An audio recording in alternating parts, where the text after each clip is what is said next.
Hey everyone, this is Nikki dxgirly. Welcome to my channel, dxgirly Likes BJDs, where I talk about my experiences with ball jointed dolls. So yes, I am wearing the same exact outfit. I came back to do another tag tonight.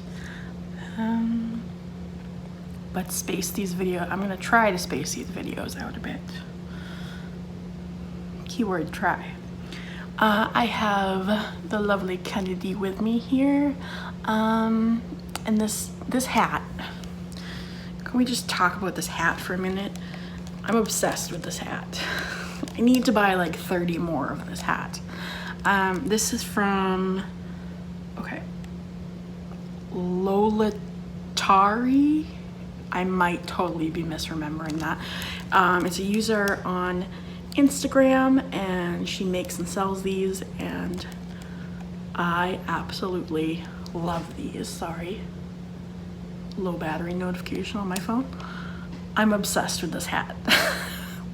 So it keeps shifting from doll to doll to doll when I want to take a picture or, like this, make a video. So Kennedy is wearing it right now. So this video is it's another tag I saw Sea Hedgehog do. She actually did this one at the end of August, so I'm not too far behind. But this is the Den of Angels birthday tag / delicate questions meme. Now, I have an account on Den of Angels, but I am never on there, like, at all. So I'm not aware of, like, this tag whatsoever. And I don't think I've seen anyone else do it on YouTube. And if they have, it was a long time ago and I haven't seen the video. But I thought there were some cool questions, so I'm gonna answer. Number one, how delicate are your dolls? Have you ever broken, scratched, or cracked them? Or do you think they are stronger than they seem?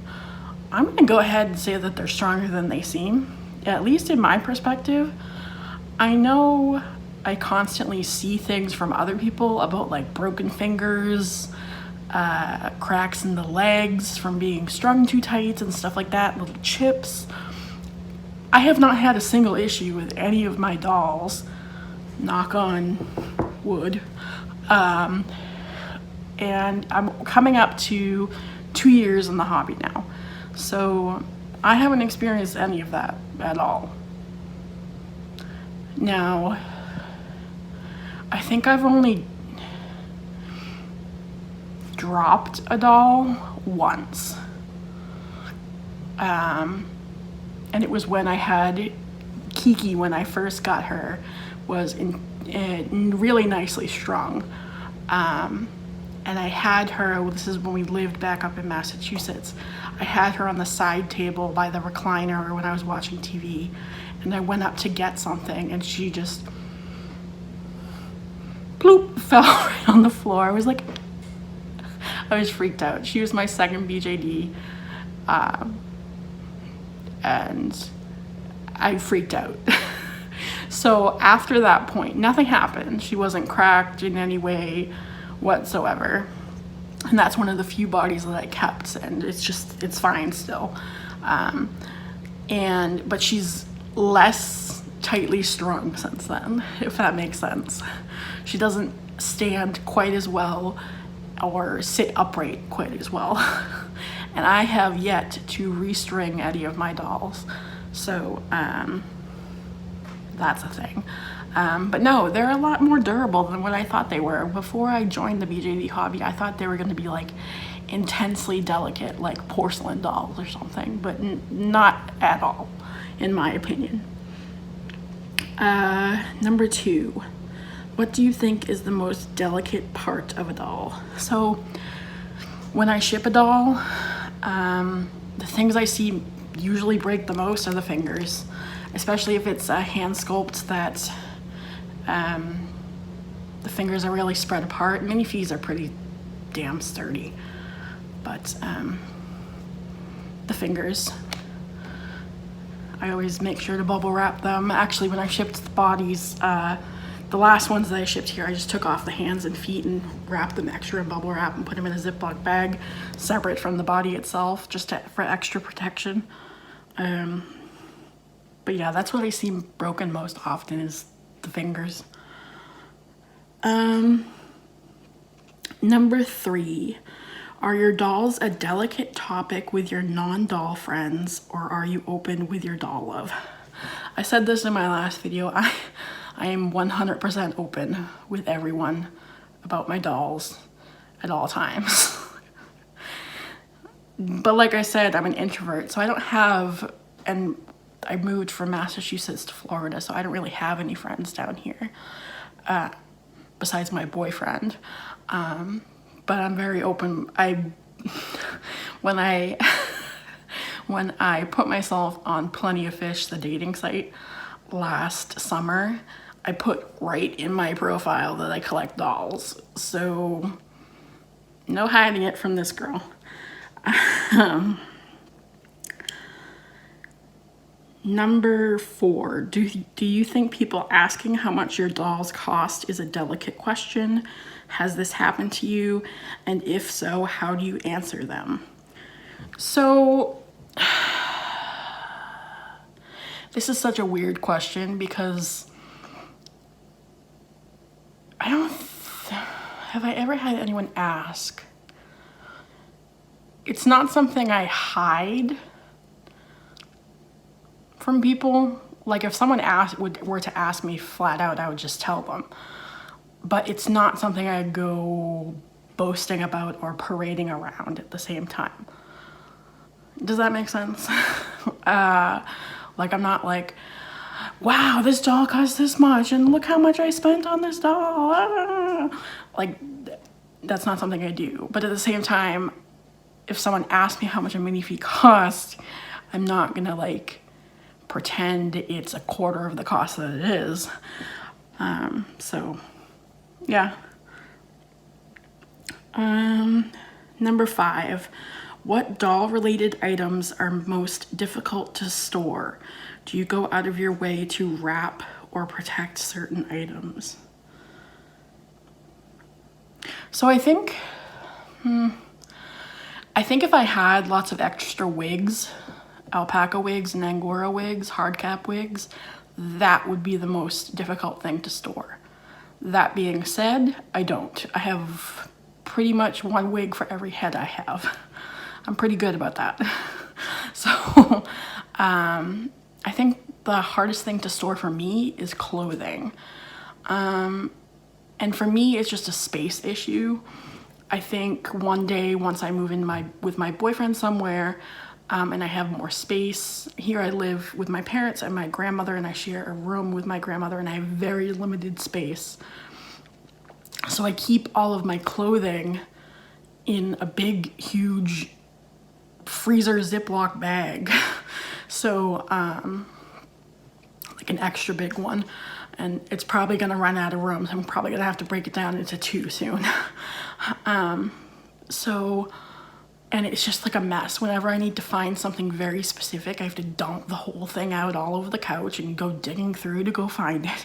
It's really a pain in the butt, and I look forward to the day where I can have it more organized and like in little drawers and stuff, you know, like, I don't know, with actual organization. Number 6, how delicately do you handle your dolls? Do you wear gloves? Do you keep them wrapped up carefully in boxes? Do you worry about how much sun or light they get? Okay, so I know all 3 of these things are very, very important for some people. They are not important for me whatsoever. I think maybe the only one I kind of do, I don't like to leave them in direct sunlight. Like if I'm going outside for a picture, they're not outside for the picture, just laying on the grass for hours. You know what I mean? But They do sit in my room or in the veranda room on the shelf, and I mean, the shades are sometimes open, but the light's not coming in directly on them. But I don't keep them hidden in drawers or closets, and I don't keep curtains drawn all the time. No, that's not a concern for me. And obviously I don't keep them wrapped up in boxes at all. Not even heads that I haven't painted yet. And I definitely do not wear gloves. Number 7, do you like delicate items for your dolls made with feathers, fine fabrics, lace, crystals, etc.? Or do you prefer something more strong and sturdy? Definitely strong and sturdy. I'm not into like very delicate things that I'm gonna break trying to put them on my doll. I think they look amazing. People with very intricate outfits, very delicate materials. There is a friend of mine on Instagram, Civilized Evil. She makes tops with very delicate like cuts at the top. I don't know how to describe it, but very delicate looking tops. And I know I would get one of those things and rip the shit out of it trying to put it on my doll. Because I am like, okay, I have always been this way. My mom calls me a bull in a china shop, like 100%. Like, I am not delicate or dainty whatsoever when I'm trying to do something. So when I'm trying to dress my dolls, whatever I'm putting on them gets stretched every which way, and I'm trying to yank it on, and like I said, I keep all my clothes stored, just kind of like stuffed in a bag. So if it was something that could get like wrinkled or ripped, it's not gonna survive in my house. So I definitely prefer strong and sturdy. Number 8, do you think questions about your doll's sexuality is too personal? No. No, but I don't have, my dolls are not fleshed out enough into characters to even have sexualities. Like, it's not something I think about. Like, asking her sexuality, I wouldn't even know. My dolls aren't really fleshed out much more than a style and a name. And maybe they have a sibling, like she has a sibling that you guys haven't met yet. But that is about it. So I wouldn't mind someone asking that. I wouldn't mind someone asking that of me, but yeah, it's not something that really applies to me. Number 9, does it bother you if people get the sex of your doll wrong? I think it would, honestly. Just because my dolls are all female, and they're all female presenting. Does that make sense? Like, they're all very feminine. Usually my dolls are in very feminine looking clothes with long hair. They just present very feminine. So if someone were to call one of my dolls a he, I don't think I would get offended. I would just be very confused. I'd be like, where are you getting that from? I don't know. I don't know. It's just, like I said, it's not something I really think about too much with my dolls, because my dolls really don't have gender identities, I guess. I don't really have characters, so, but I don't know. I have all female dolls that want to be female dolls. So I just think I would be very confused if someone were to call one of them a boy. I don't know. And number 10, boxers or briefs? Do your dolls wear underwear? Well, let's see the answer to this question. Is she? Nope. This one is not. However, the other one that I had in my last video is. So At one point, I had a lot more doll bodies than I had underwear. And then I had some great friends help me out with that underwear situation. I'm talking to you, Doll Fashion Disco, Amber. She helped me out with my underwear situation. So I have plenty of underwear now, especially now that I've sold a bunch of bodies. But I don't always remember to put them on them unless it's like a particularly like flashy, like their hoo-ha's hanging out all over the place. In a picture, and then I'm like, oh, I should put underwear on her, because in some outfits I end up taking them off the bodies because like if I'm going to put leggings on them and they look really bad over the underwear, I'll just have them go commando. So I just usually forget to put them back on, but I like the idea of having them wear underwear, if that makes sense. Okay, so that was this tag. I thought that was a fun tag video. If you're watching this, please do this video because I think it's some really cool questions. So leave me a comment down below about anything I talked about in this video. Any comments you have for me. Do you like Kennedy? Do you like the hat? I'm obsessed with the hat, guys. I'm sorry. I don't know. Yeah, thank you guys so much for watching, and I will see you in my next video. Bye.